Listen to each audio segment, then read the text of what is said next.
You will hear a number of different recordings, and you will have to answer questions on what you hear. There will be time for you to read the instructions and questions, and you will have a chance to check your work. All the recordings will be played once only. The test is in 4 parts.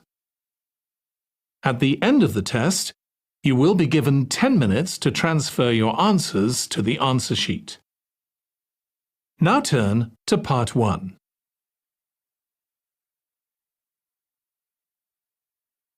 Part 1.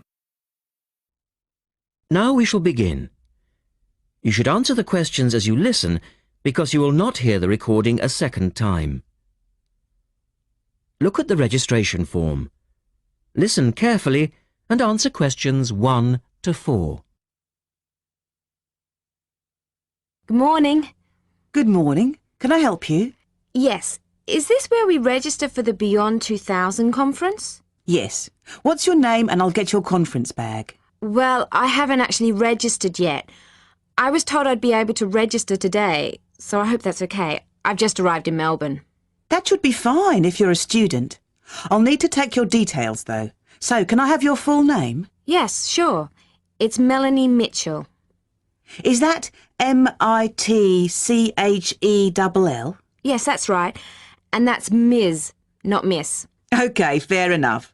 And what's your address, Melanie? I live in student accommodation at Sydney University, so my address there is Room 66, Women's College, Newtown. OK.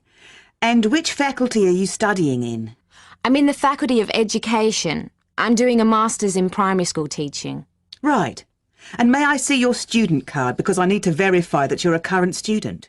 Yes, sure. Here it is. My number is 994578ED. The woman asks the student some more questions about the conference. Look at questions 5 to 10.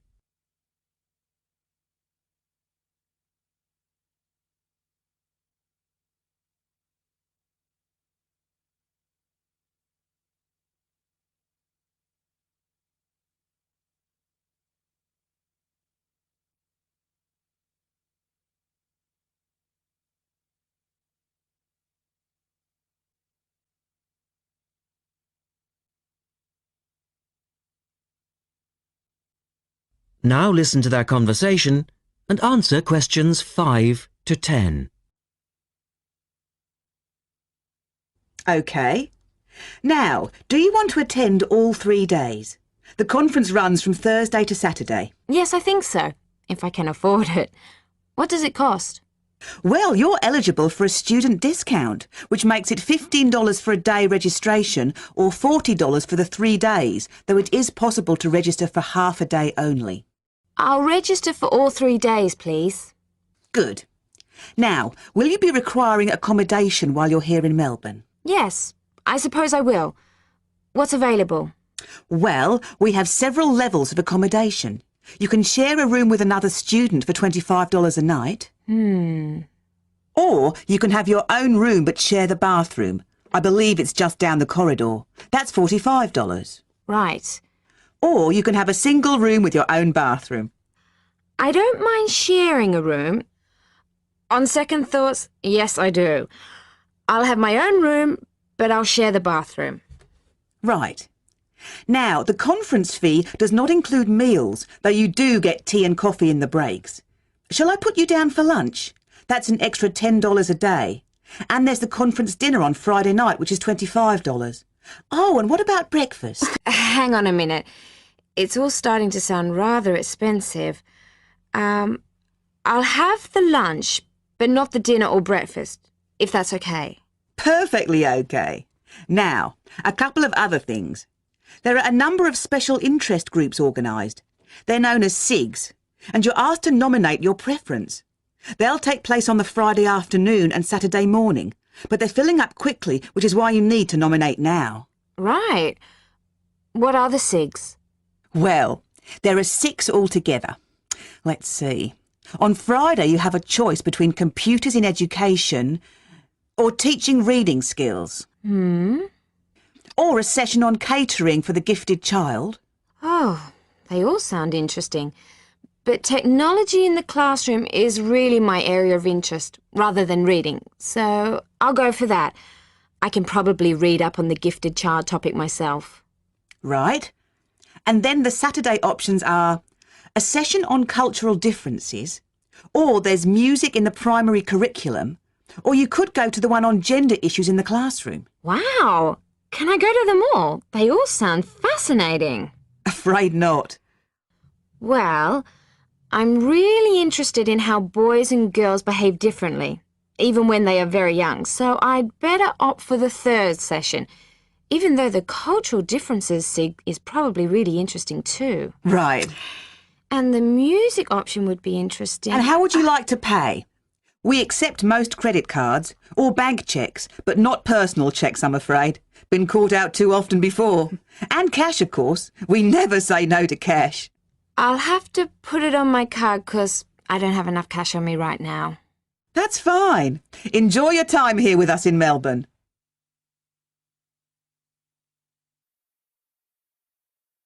That is the end of part 1.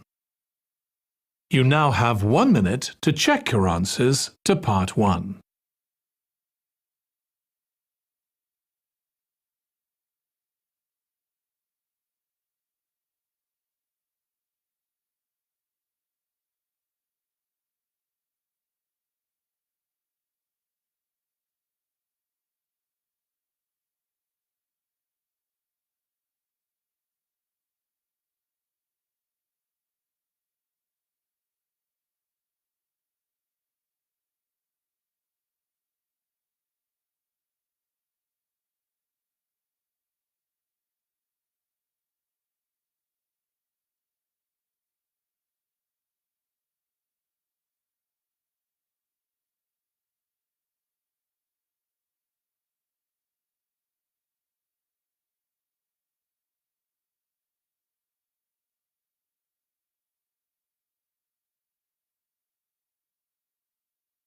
Part 2.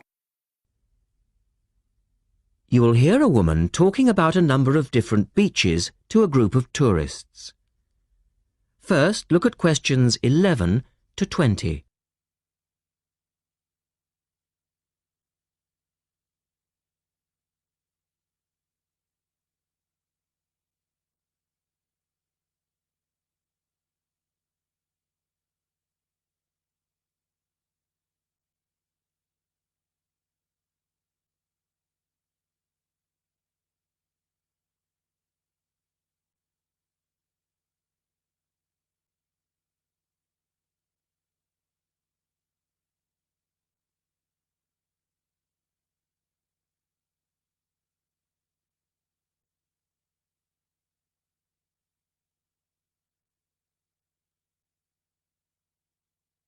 As you listen, answer questions 11 to 20.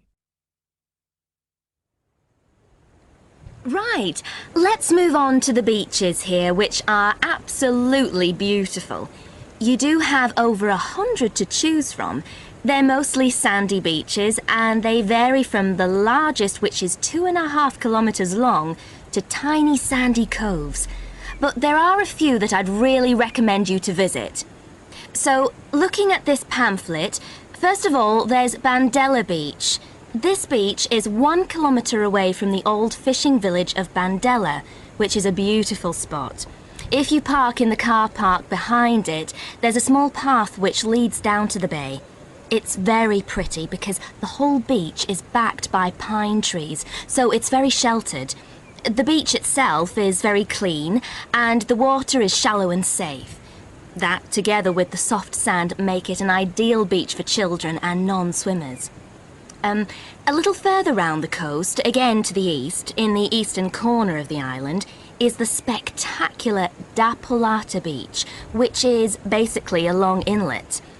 The land around this beach is marshland. It's all marsh, and there's a stream which winds through it, and the stream goes into the sea. And the beach has lovely pale gold sand. Access to this beach is quite tricky, and not for the less energetic. You have to go down a long flight of steps, 190 to be exact. But you'll be relieved to know that there's also a road which winds down to a car parking area. When you're level with the sea, there is a handful of shops and bars, and you can hire some beds and umbrellas. Continuing round the island, just past the tip of Calne, is the next beach I'd suggest you visit, and this is San Get. Why? Because there isn't a beach longer than this on the island.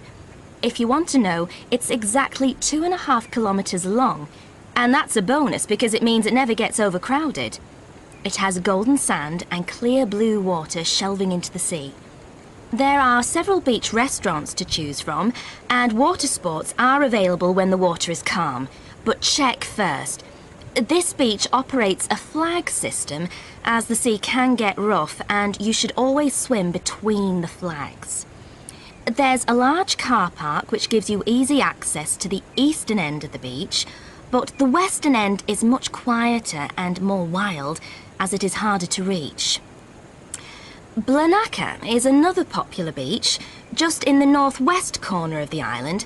It has incredibly white sand and sparkling water. There is ample car parking here and plenty of bars and restaurants.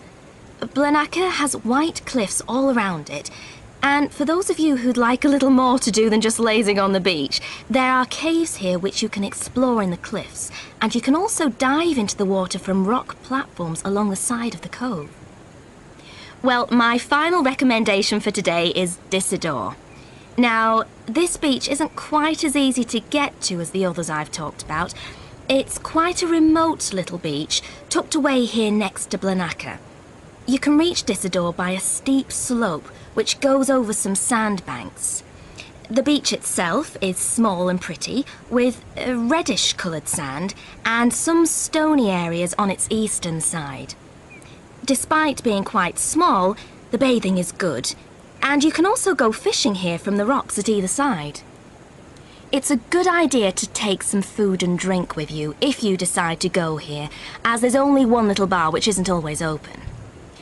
So, that should give you plenty of ideas to choose from over the next 2 weeks, and if you have any further questions...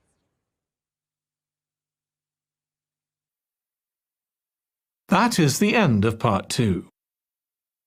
You now have 30 seconds to check your answers to part 2.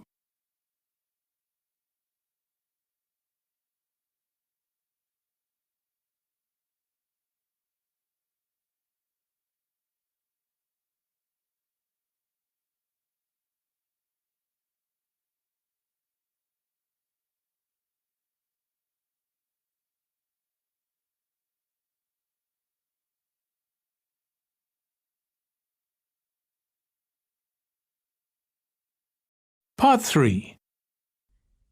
In this section, you will hear a discussion between a male interviewer and a woman who is the manager of a major bookstore. First, look at questions 21 to 24.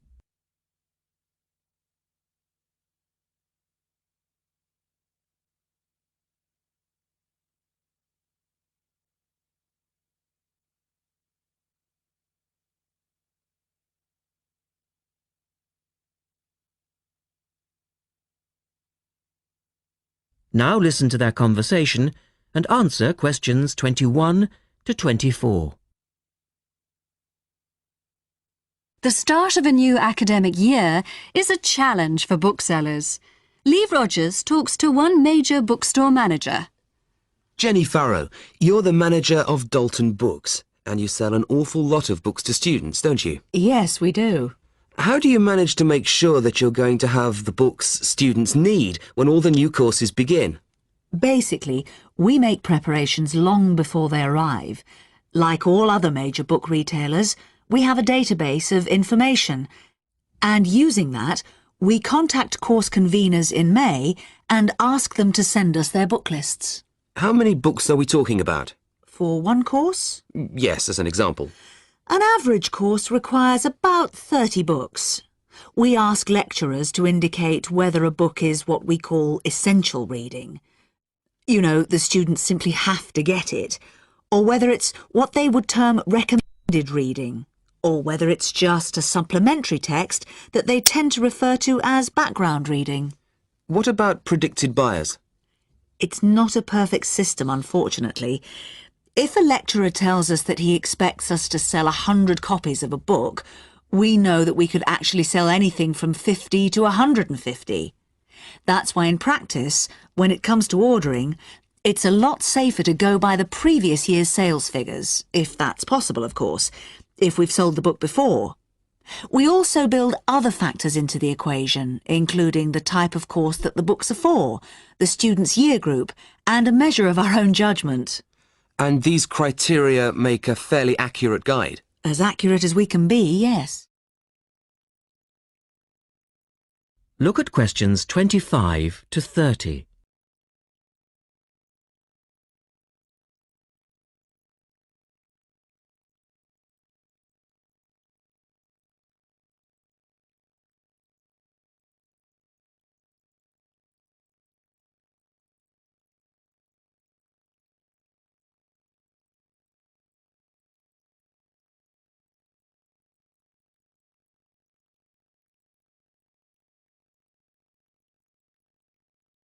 Listen carefully and answer questions 25 to 30.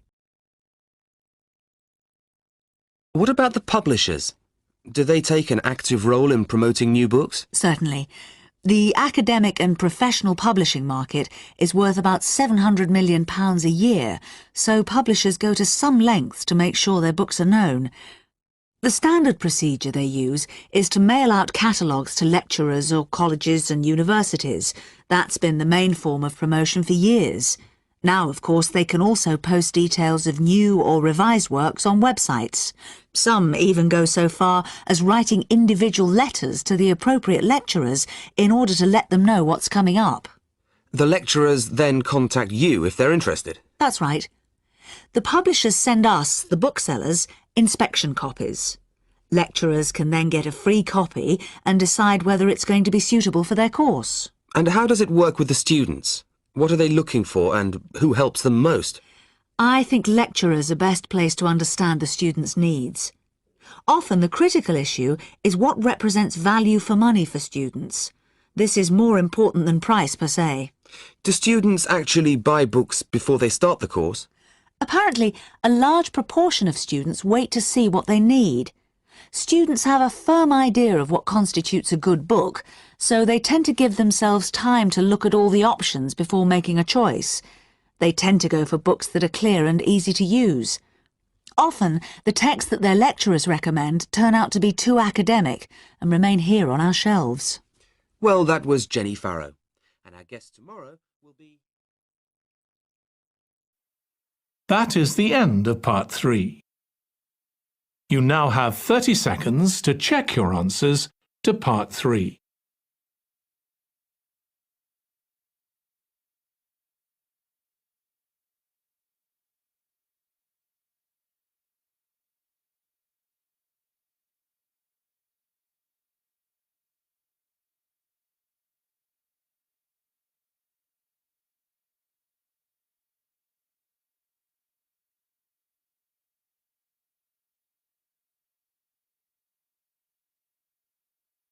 Part 4.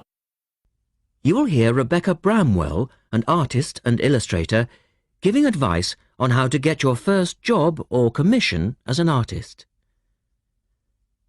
First, you have some time to look at questions 31 to 35.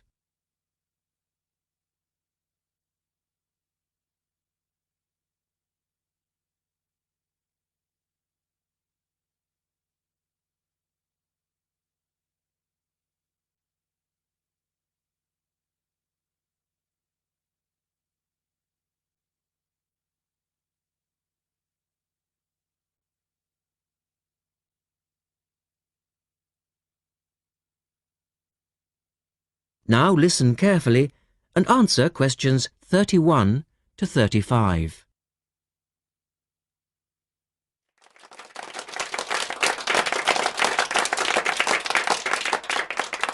I'd like to introduce Rebecca Bramwell, an artist and illustrator who has come along today to talk to you all about getting your first job or commission as an artist. Over to you, Rebecca. Thank you for inviting me. I remember when I graduated back in 1983, I was very excited about getting my first commission. My degree was in fine art, and I'd worked long and hard to get it. I was an enthusiastic student, and I never found it difficult to find the incentive to paint. I think as a student you're pushed along by fellow students and tutors, and the driving force is there. However, when you leave college, you find yourself saying things like, "I'll have one more cup of coffee and then I'll sit down to work." I hate to admit it, but I say it myself. Suddenly, it isn't finding the inspiration or getting the right paper that's a problem. It's you. In my view, there are a number of reasons why this happens. It's a real challenge making a decent living as a new artist. You have to find a market for your work. Often you work freelance and need to take samples or portfolios of your work from place to place. These experiences are common to a lot of professional people. But artists also have to bare their souls to the world, in a way. More than anything, they want praise. If people don't like what they create, then it can be a very emotional and upsetting experience hearing them say this. I began to realise that these problems were preventing me from having a career in art, and so I decided to experiment. I was a painter, but I started to dabble in illustration, drawing pictures for books, cards, and this offered me the opportunity to become more emotionally detached from my work. I was no longer producing images from the heart, but developing images for a specified subject, taking a more practical approach. I began to develop a collection of my illustrations, which I put into a portfolio and started to carry around with me to show prospective clients and employers. But it was still tricky because publishers, for example, want to know that your drawings will reproduce well in a book. But without having had any work published, it's hard to prove this. Having a wonderful portfolio or a collection of original artwork is, of course, a first step. But what most potential clients would like to see is printed artwork, and without this evidence, they tend to hold back still when it comes to offering a contract. Look at questions 36 to 40.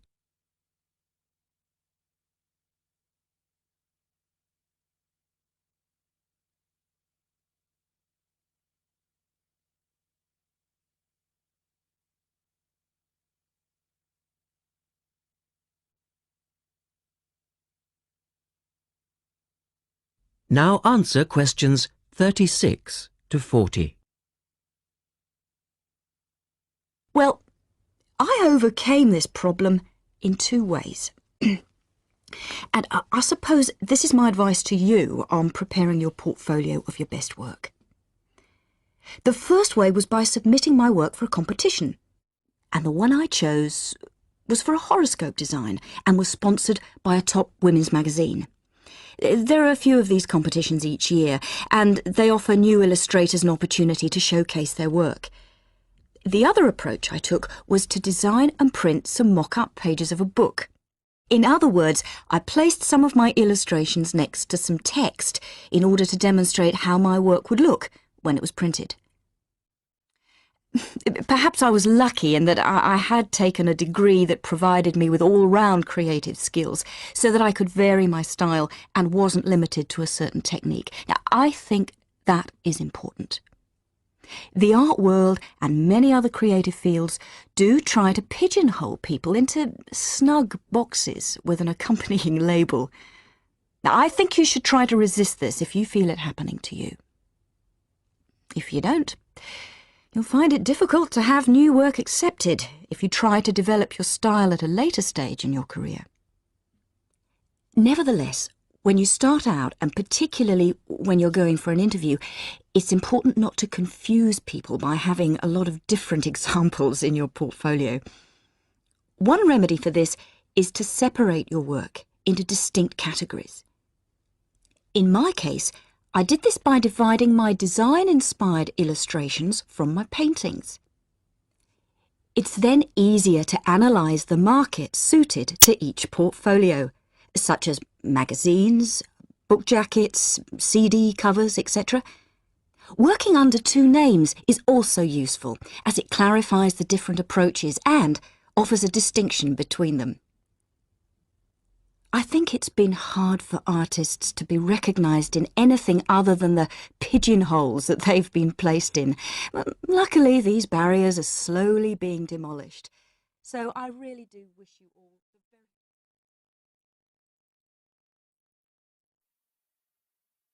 That is the end of Part 4.